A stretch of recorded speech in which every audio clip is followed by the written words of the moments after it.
Et bien du coup, je vous demande d'accueillir Noël Bastin et Baptiste Bogart. Et Héloïse, si je ne me trompe pas. Oui.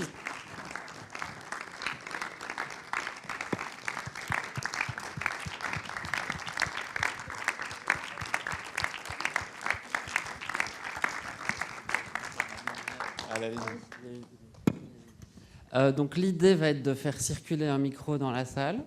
Et c'est une de nos nouvelles collègues, et donc elle va être très gênée parce que c'est la toute première fois qu'elle le fait. Et donc je fais toutes les bonnes choses pour qu'elle soit bien à l'aise.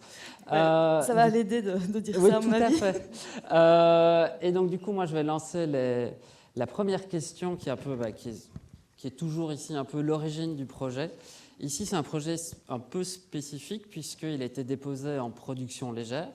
Production légère, au centre du cinéma, enfin, c'est quelque chose qui se fait un peu de plus en plus, mais l'appel à projet est assez spécifique parce qu'il n'y a pas un scénario préécrit. On vous demande un traitement de quelques pages. En gros, c'est les grandes lignes de 5 pages.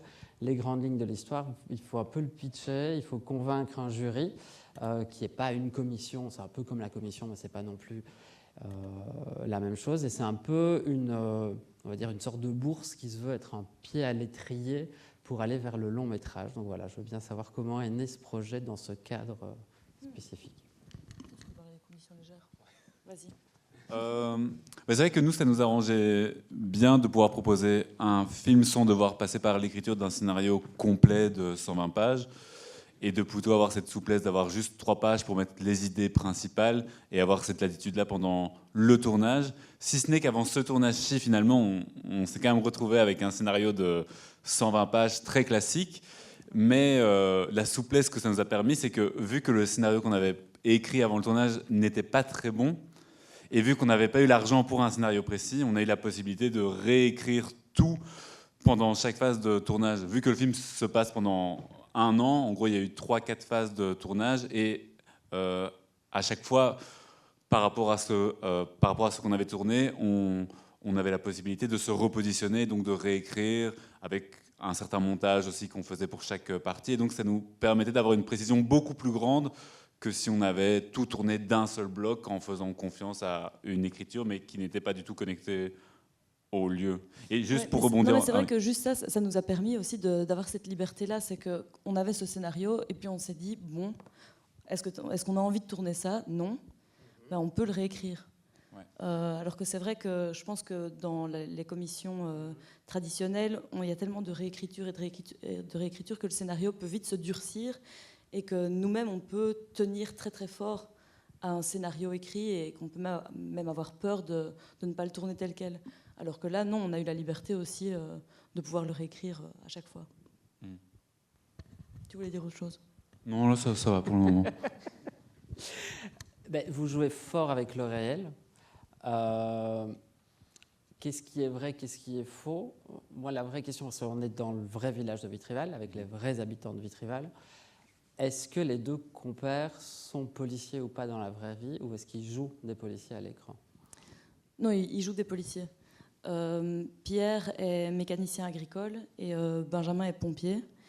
Et non, après, ça n'a pas été trop difficile non plus de leur faire endosser ces rôles-là, parce qu'on trouve qu'ils avaient quelque chose qui pouvait, d'une façon ou d'une autre, qui nous donnait envie de les transformer en policiers aussi. Pierre, parce qu'il a un côté très communautaire, c'est quelqu'un de très investi dans la vie du village, et donc il y a vraiment ce plaisir à aller près de tout le monde. Et Benjamin, parce que c'est plus le policier qu'on peut imaginer, la brute, en fait. Et peut-être par rapport à ça, comment est-ce qu'on s'est inspiré du réel, c'est que, contrairement à un film peut-être plus classique, c'est qu'on n'a pas d'abord eu un scénario et des personnages, c'est plutôt qu'on a voulu tourner dans un lieu avec des personnes précises, et que donc toute l'histoire s'est construite par rapport aux personnes qu'on voulait faire jouer et tout ce qu'on pouvait projeter sur elles. Et donc c'est ça qui nous intéresse aussi, c'est que vu qu'on veut faire tourner des personnes précises, on ne peut pas commencer à avoir l'imagination d'un rôle qui serait à contre-emploi de ce que sont les personnes. Et donc, quelque part, ça nous oblige aussi à être juste par rapport à ce que les personnes sont. Donc, c'est vraiment une contrainte qu'on essayait d'avoir tout du long. Et sinon aussi, le fait que le film fasse 1 an, ça aussi, quelque part, c'est une contrainte du réel, parce qu'on voulait aussi que le film traverse toutes les saisons et qu'on ait aussi tous les événements de ce village qui peuvent réunir toute la communauté. C'était vraiment une des choses les plus importantes, c'est comment est-ce qu'on fait pour avoir le point de vue du village tout au long du film, même si on est avec 2 policiers principalement. Alors, il y a plusieurs choses. Il y en a d'abord une, à chaque saison de sa coiffure. C'est évidemment pour ça qu'on a fait plusieurs saisons, en fait. Ça, c'est la vraie raison. On voulait juste plusieurs coupes de cheveux. Pour une poupée. Non, mais ça, c'est quelque chose de très inspiré du tempérament de Benjamin. En fait, c'est même pas inspiré, c'est calqué sur des coiffures qu'il a déjà eues. Et cette envie, de toute manière, de tout essayer. Là, par exemple, pour le moment, il boit pas d'alcool. Il a décidé pendant 9 mois de pas boire d'alcool parce que sa compagne est enceinte. Il veut l'accompagner et parce que c'est un challenge pour lui. Donc, il se lance tout le temps des challenges comme ça. Il veut tout faire, selon lui. Alors, autre point, parce qu'il y a les gens avec qui vous vouliez travailler ou qui ont bien voulu travailler, ça justement, est-ce que toutes les personnes avec qui vous avez voulu travailler ont bien voulu travailler avec vous? Comment vous avez fait pour les convaincre ou pas? Comment le dialogue s'est établi? Et puis c'est bien parce qu'on en a une qui est ici. Tu veux pas Comment est-ce que tu étais convaincu du film pour jouer dans le film? Comment j'étais convaincue? Comment ils ont présenté la chose? Ça, c'est plutôt ça. Parce que ça, c'est plutôt intéressant. À quel moment vous avez entendu parler du projet? Comment ils en ont parlé? Et à quel moment a été évoqué le fait que vous alliez travailler dedans? Le vous est pas que pour toi. Et voilà. Ça, oui, l'envers du décor, selon votre point de vue. En plus, c'est intéressant parce que Louise a un parcours particulier dans le film. Et tu représentes tout le village. Aussi. C'est la particularité. Pas de pression. D'ailleurs, je n'y habite plus. Donc voilà. Non, j'ai pas l'impression qu'il y ait eu d'annonce trop officielle. En fait, vous en avez parlé petit à petit. Ah, si on avait fait une petite fête. Oui, mais avec un PowerPoint. Mais c'était vraiment quand le tournage allait commencer, non? Non, pas encore. Ah, moi j'avais l'impression qu'on en avait. On avait fait croire que c'était ma fête d'anniversaire.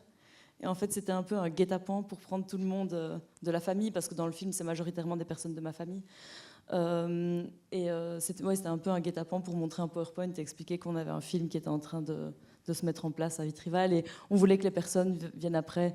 Je dis les personnes comme si c'était des inconnus, mais que les gens de la famille viennent près de nous après et disent oui, nous on serait d'accord d'aider pour telle ou telle chose, on serait d'accord de jouer. Donc ça, c'était vraiment la première chose. Je pense même pas Non, on avait quand même contacté François et Benjamin et Pierre. Mais à ce moment-là. Moi, j'ai complètement oublié ce truc. Non, mais toi, Louise, t'as été. Mais est-ce que c'est pas là qu'on a déjà dit que j'allais être au début avec vous? Si, je pense. Ouais. Parce que Louise, au début, était. Comment dire, notre assistante réalisatrice. Celle qui nous simplifiait les contacts avec les gens, qui notamment dans les scènes au grand feu, toutes les scènes folkloriques, allait plus vers les gens et leur disait mettez-vous en place pour qu'on puisse vous filmer. Noël et Baptiste arrivent avec leur caméra, donc préparez-vous. Donc t'avais ce rôle de courroie de transmission, mais plutôt derrière la caméra. Et puis on a voulu l'intégrer plus. Et t'as directement dit oui. Je sais même pas comment on se l'est dit. Je pense que c'était juste Louise, est-ce que tu veux bien jouer? T'as dit oui. Oui, c'est ça. Oui, ça se fait comme ça.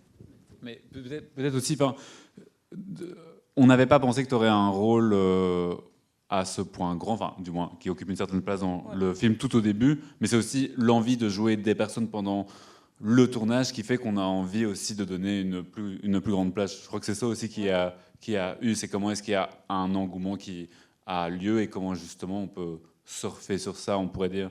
Mais donc il y a aussi des personnes qui n'ont pas voulu jouer, ce qui donnait des contraintes d'écriture, parce qu'on s'était mis un peu la contrainte que les personnes ne sont pas interchangeables. Et donc par exemple, si Lemlem, la mère de Benjamin, le policier qui est baraqué, ne voulait pas jouer, il n'y avait personne d'autre pour la jouer, et donc il ne pouvait plus avoir de mère dans le film.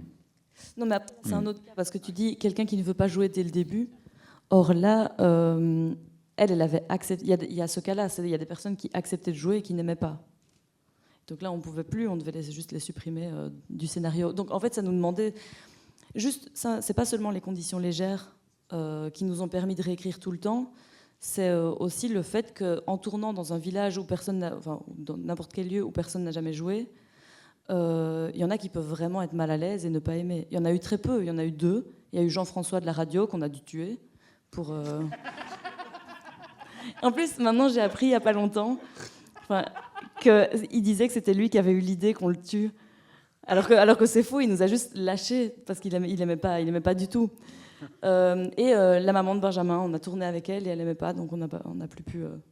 on a dû tout réécrire parce qu'il y avait vraiment une grosse ligne qui était liée à elle. Mais est-ce qu'il y en avait qui jouaient très mal et vous vouliez vous en débarrasser? C'est une bonne question. Nous, on part du principe que tout le monde sait jouer et qu'on... C'est à vous d'en obtenir le meilleur. Si des gens jouent mal, la faute est à remettre à nous, pas aux gens a priori. Même si bon, il y avait quand même l'une ou l'autre personne où on trouvait que c'était peut-être un peu plus leur faute parfois que nous. Mais je crois que fondamentalement, quand des personnes jouaient un peu moins bien, c'est de notre faute. Mais on n'a pas. Pour moi, c'est vraiment de notre faute. Il faut trouver la clé pour faire jouer les gens. Ouais. Et si on n'y arrive pas, en tout cas, j'aime bien, même si c'est faux, si ça s'avère faux dans le futur, j'aime bien qu'on se dise ça, que tout le monde peut jouer principe. Et que c'est de notre faute si on n'a pas su les faire jouer. Et donc pour le tambour et la réalité du tambour? C'est vrai? Oui, puisque je joue sur... J'essaye de savoir ce qui est vrai, ce qui est faux. Et est-ce que c'est une des raisons pour lesquelles tu as quitté le village? Non, je n'ai pas quitté le village pour ça. Maintenant, oui, c'est vrai que les filles ne peuvent pas jouer du tambour avec les garçons. Et c'est vrai que j'ai essayé dans le village. Pas en harcelant les gens et pas en les menaçant. Mais oui, donc oui, c'est vrai. Les altercations ne sont pas vraies, mais le reste l'est. Mais toi, ta stratégie, c'était plutôt de te mettre à proximité de... Enfin, en gros, dans la vraie vie, il y avait la marche Saint-Pierre, et puis tu jouais avec ton tambour à côté. Non, je leur demandais si je pouvais. Mais enfin, oui, parce qu'il fallait leur demander s'ils étaient d'accord qu'une fille joue à côté d'eux. Ils n'étaient pas tous d'accord et ils se chamaillaient entre eux. Bref. Donc non, j'ai pas été aussi frontale. J'ai essayé de leur montrer que je savais le faire. J'ai appris toute seule. Je suis arrivée en leur montrant que je savais le faire et que en fait ça ne changeait rien.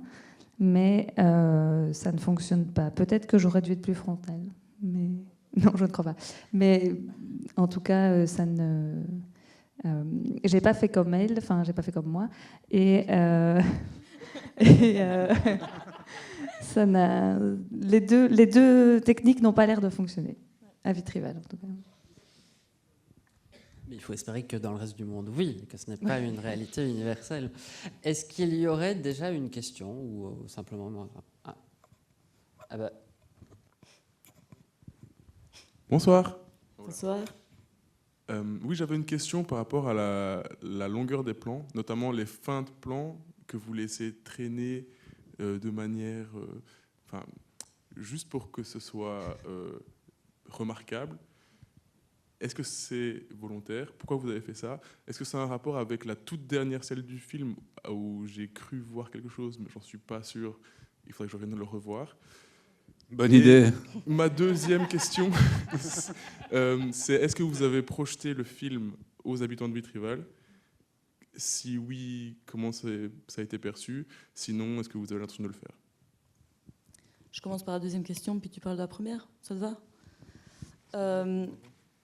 On a projeté le film à Vitrival.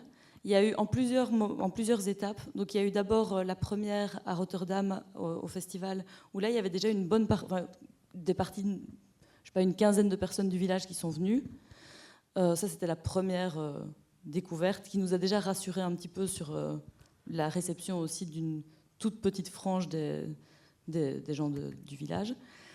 Puis il y a eu, on a organisé une projection avec tous les gens qui ont joué dans le film et qui ont donné des coups de main, donc une projection privée. Et là, c'était un peu l'épreuve du feu.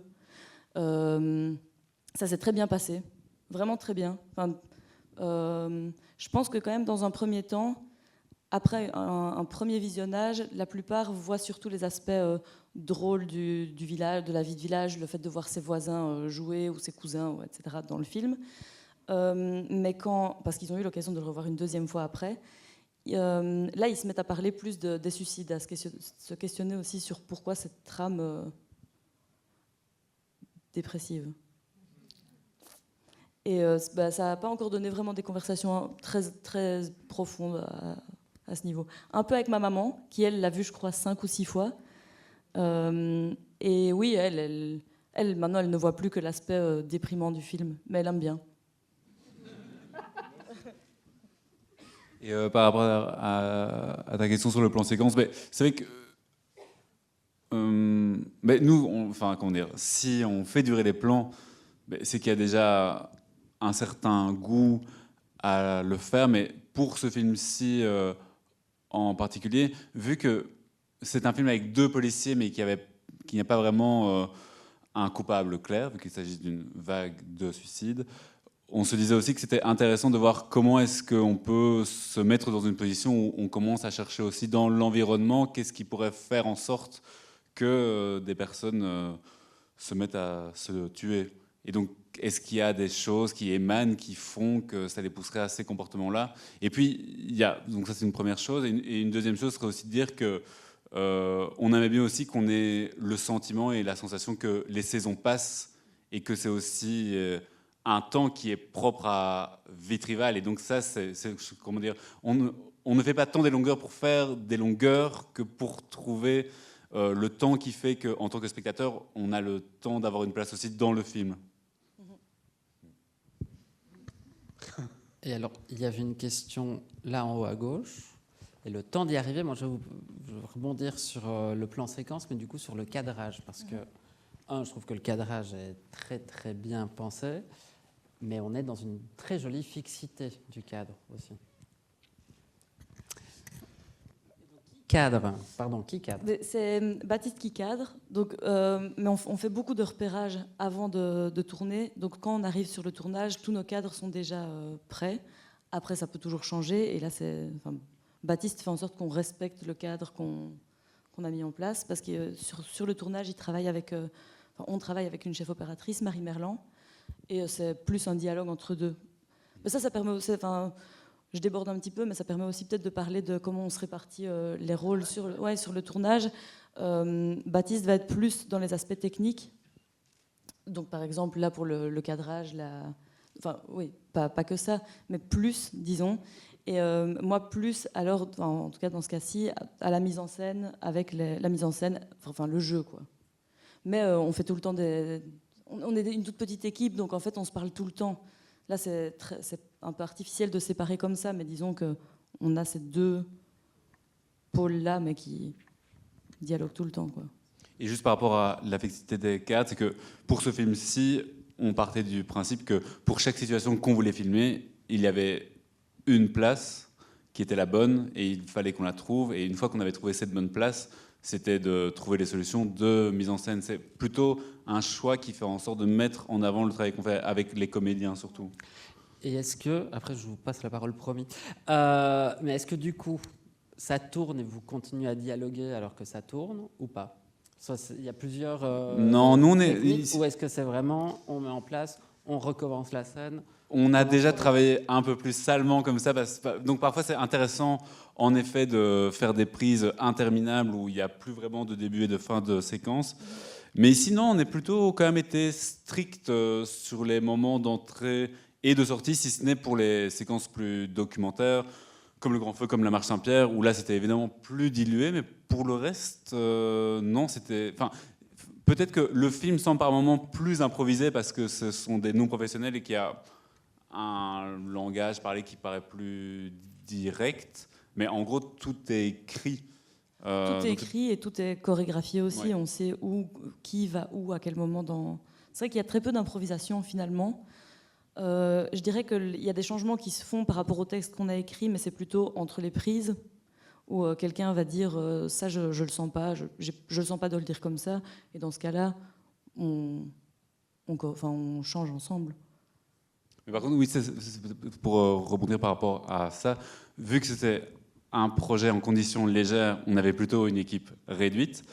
Ce qui peut parfois poser certains problèmes et qui, dans ce film-ci, ne nous a pas du tout posé problème, voire ce qui nous avantageait dans le sens où quand on se rendait compte sur le moment même qu'une séquence ne fonctionnait pas, ce qui arrive parfois, c'est que vu qu'il n'y avait pas des longues mises en place techniques où on prenait plusieurs heures pour faire l'éclairage, faire le cadre, etc., si ça ne marchait pas, on pouvait directement se retourner sur autre chose et voir qu'est-ce qui était juste sur le moment même, même si ça n'avait plus rien à voir avec les séquences qu'on avait pensées préalablement. Et donc ça, c'est arrivé quelques fois. Et ça, c'est vrai que c'est quand même super de pouvoir se dire qu'on est pleinement présent à ce qui se passe maintenant, ce qui est quasi impossible dans un film normal, où il y a 40-50 personnes qui y travaillent. Ouais. C'est la force de la contrainte. Ouais. Bonjour, j'avais un peu la même question que votre maman sur le choix du thème du suicide. Est-ce que c'est un choix qui a été fait avant de faire les multiples scénarios ou est-ce que c'est venu un petit peu après? J'imagine aussi qu'il y avait un équilibre à trouver entre un ton léger et pas un truc trop gag. Comment est-ce que vous avez fait? Voilà. Oui, merci. Oui, c'était là depuis le début. Je dirais même que les suicides, c'était peut-être la première idée qu'on a eue par rapport au film. Parce qu'à la base, on avait envie d'adapter un livre, un roman de Daniele Zito qui s'appelle Robledo et qui n'a rien à voir avec le film, si ce n'est qu'il y a en son centre une vague de suicides. Des gens qui se suicident au travail dans une grande ville italienne, donc vraiment pas la même chose. Mais en tout cas, cette idée de suicide est restée tout du long. Et elle était là au tout début. Quant au dosage du ton drôle et des suicides, oui, ça a été un dosage, mais qui s'est fait... En fait, je pense que j'aurais du mal à réfléchir à comment on s'y est pris. Je sais qu'on en était conscient, mais que ça se faisait plutôt par... Ça s'est vraiment échelonné sur l'écriture, puis sur le tournage, puis au montage. Tout ça s'est dosé pour trouver un rythme qui, selon nous, est on espère, un équilibre entre les deux, où on a toujours l'impression qu'on va tomber d'un côté ou de l'autre. Moi, je trouve qu'une des forces du film est de ne pas être cynique aussi, en termes d'humour. Donc, voilà. Mais, moi, je passe plat, hein, mais est-ce qu'il y aurait une autre question? Bon, je vais vous repasser la parole. Je suis sûr qu'il va y avoir des questions. Je vais poser la question que personne ne va poser. Parce que là, on a le suicide, à quel moment il est apparu, mais le tag de bite, à quel moment il est apparu? La toute première idée, c'était encore... Vous venez de dire que c'était le suicide, la première idée. Non, mais la première idée du graffiti de beat. Non, il y a eu quelques petits graffitis de beat à côté de l'école primaire. Et je pense que c'est ça. Je me souviens vaguement que nous, on venait de Bruxelles, on rentre de temps en temps à Vitrival. Et on passe devant l'école et on était hilars dans la voiture tous les deux. On trouvait ça vraiment trop marrant, surtout que ça se voyait que c'était un enfant qui avait dessiné, mais il avait aussi écrit beat maladroitement sur le sol. Enfin, c'était vraiment très très drôle. Enfin, pour nous, c'était très très drôle. Et puis on arrive comme ça, chez mes parents et on leur dit vous avez vu, il y a ça, et eux ne rigolaient pas du tout. Et puis on en a parlé à d'autres personnes dans le village et personne ne trouvait ça drôle du tout. Donc ça, ouais, il y avait ça, on trouvait que c'était quand même intéressant parce que c'est vrai que c'est drôle, mais on aime bien ce moment aussi qu'on espère retranscrire dans le film aussi, où il y a la matérialité du fait d'avoir des bits toujours autour de soi qui n'est pas si drôle en fait, de ne pas savoir qui les fait, elle peut venir à tout moment. Il y a des enfants qui commencent à en dessiner sur les parois de la douche, ça devient logistiquement quelque chose, quoi. Et puis, une autre chose qui nous intéressait, c'était que, donc d'abord, c'est quelque chose qui nous fait rire, puis on se rend compte que ça fait pas rire tous les villageois, et puis quelque part, c'est quelque chose qui fait partie de la normalité du village. Donc maintenant, on sait que c'est le quotidien d'avoir des bits qui pointent de temps en temps dans certaines rues, mais c'est plus une grande affaire, quand on est passé à une autre chose déjà. Ouais. Il n'y en a plus, non, depuis que tu as quitté le village? Ah si, on a quelques problèmes. Si, il reste une ou l'autre bite du tournage. dans le village. Si jamais vous voulez utiliser des sprays à la craie, sachez que quand on vous dit que ça se nettoie bien, c'est pas entièrement vrai. Et en fait, tu as la vision du film. Tout le monde semble très premier degré en fait dans ce village. Est-ce que c'est voulu ou pas? Est-ce que c'est conscient ou pas? Mais tout le monde est sérieux. Ah, je dirais pas ça. Moi, moi je suis d'accord avec toi. C'est-à-dire que, moi, il me semble que un des ressorts qui fonctionne encore bien, c'est que les situations peuvent être comiques, mais les personnages les prennent toujours très sérieusement. Et je crois que c'est peut-être comme ça que naissent les moments drôles. Il y a deux villageoises qui sont là. Non, mais qui du coup se sont senties attaquées. Ce n'était pas le but. Ah oui, pardon. Non.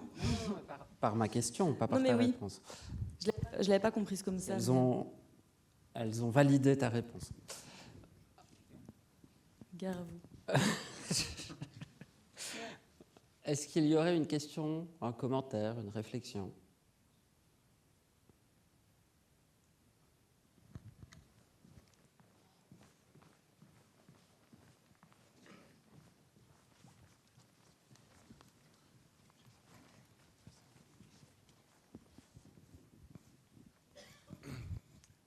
Rebonsoir.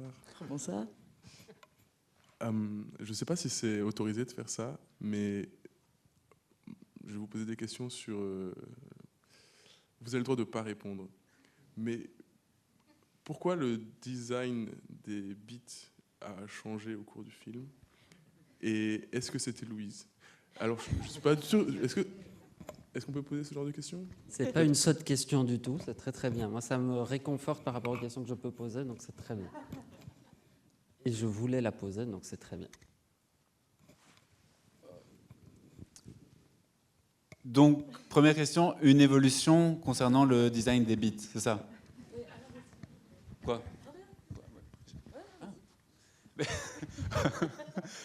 Non, en fait, après, je ne veux pas dire des choses très très malignes, mais en gros, on a imaginé un ou une tagueuse qui commençait à avoir un plaisir grandissant et une compétence aussi qui ne faisait que croître. Et donc, au départ, on est sur un dessin un peu vague de beats jaunes, donc plutôt monocouleur. Et puis tout d'un coup, il y a des jaillissements de couleurs avec le printemps. On a un style artistique qui s'affirme.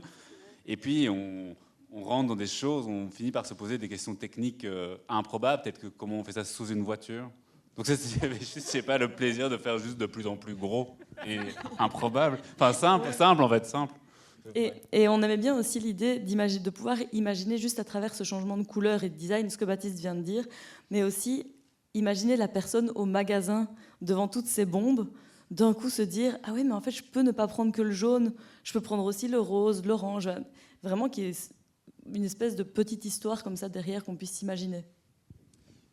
Et toi, tu penses que c'est qui a fait les tags? Est-ce que tu penses que c'est Louise? Mais moi, j'aime bien que la première fois que je vous en ai parlé, vous n'étiez pas d'accord. Et ça m'a vraiment déstabilisée. Moi, je ne sais pas.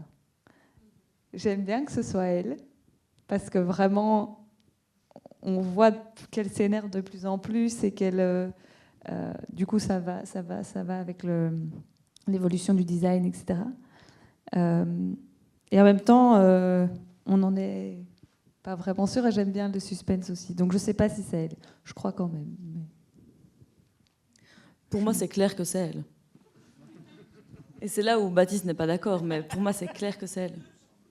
Ben oui. Le film est plus trouble. Si on veut parler du trouble du film, il y a quand même tout ce fait que même si on est dans un petit village, il y a une sorte de poids.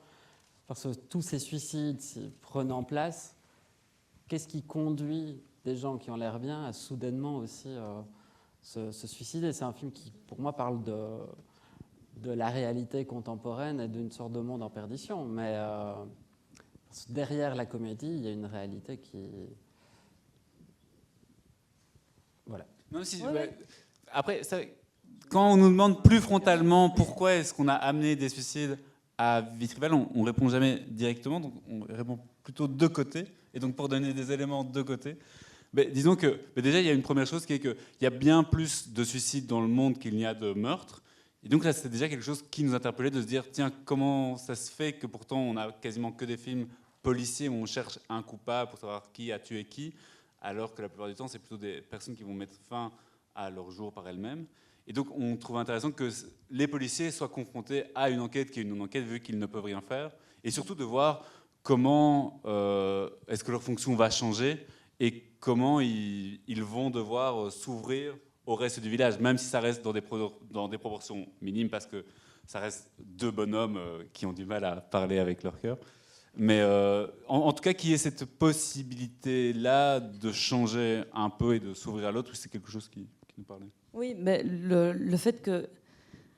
Je pense que c'est vraiment ces micro-changements, généralement, c'est aussi... Le but n'était pas de faire quelque chose qu'on ne voit pas au cinéma, mais moi, c'est quelque chose qui m'intéressait de montrer, c'est on voit souvent dans les films des grands chamboulements, des gens qui changent du tout au tout.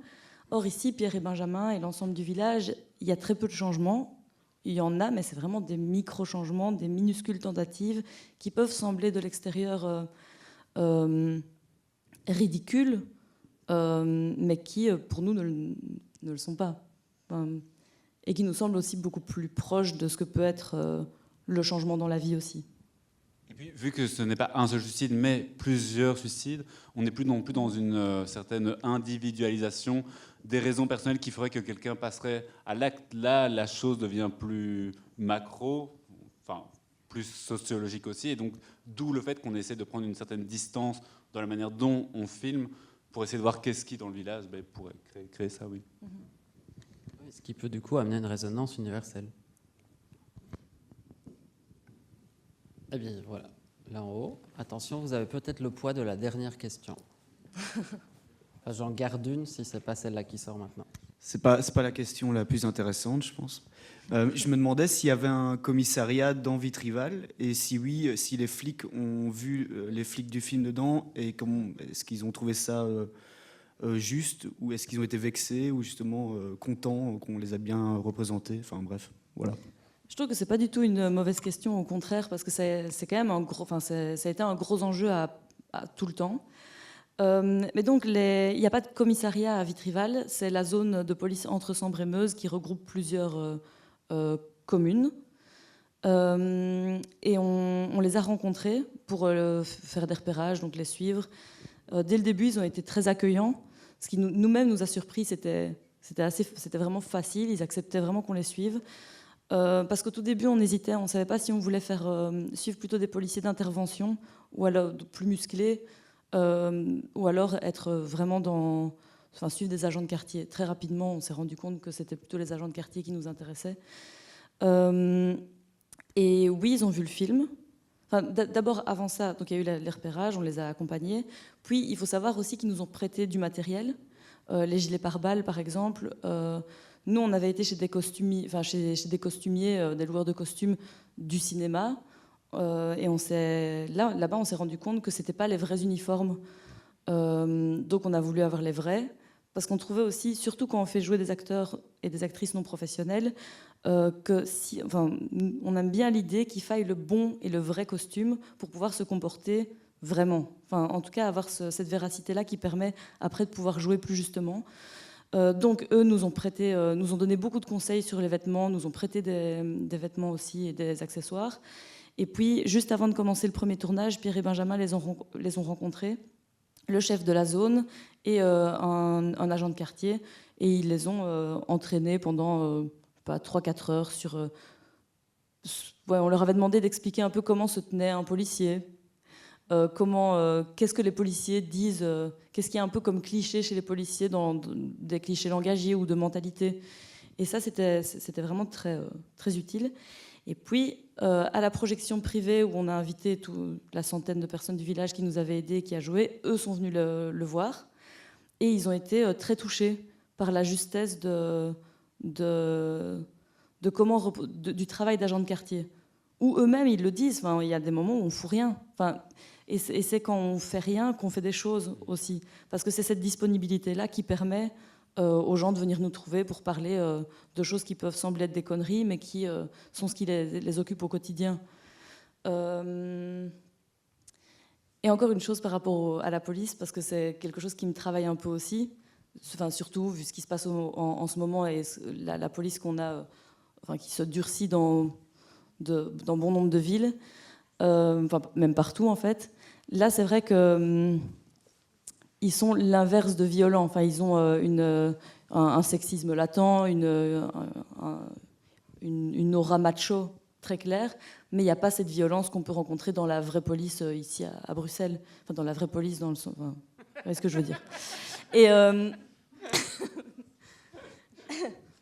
Mais ça, par exemple, ils l'ont... Bon, vous avez vu le film, vous savez que ce n'est pas l'objet du film non plus. Là, les policiers sont aussi des véhicules de communauté, et c'est clair que vivre à Vitrival n'est pas comme vivre à Bruxelles, et être policier à Vitrival n'est pas comme être policier à Bruxelles, mais il y avait cette question-là aussi de... C'est clair qu'il y a des agents de quartier qui font chier à Vitrival. Enfin, on a plein d'exemples comme ça, mais nous, on voulait pas parler de ça, quoi. Non, je voulais dire un truc encore sur la violence des policiers, mais tout le monde a l'air d'être acquis à la cause, quoi. Donc, à quoi bon? Une parenthèse, mais énormément de policiers à Bruxelles n'habitent pas du tout Bruxelles, qui crée aussi des gros contrastes. Mais on rentre dans tout à fait autre chose, et ce n'est pas le film pour parler de ça. Non, mais c'est... Est-ce qu'il y a encore une question? Sinon, j'ai une vraie question débile pour clôturer. Le micro arrive. Je poserai quand même ma question débile. Je ne vous épargnerai pas. C'est à moitié une question, à moitié une remarque. Baptiste, tu disais tout à l'heure qu'il y avait des scènes qui étaient plus documentaires, qui sont les scènes notamment du feu et de la procession, je vais l'appeler comme ça.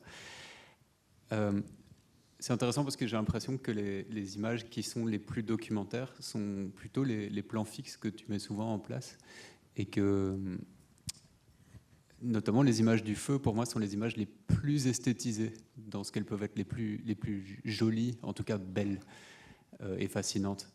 Et je me demandais si le fait que vous travaillez avec des acteurs non professionnels, ça nourrit le fait que l'image peut paraître plus documentaire aussi.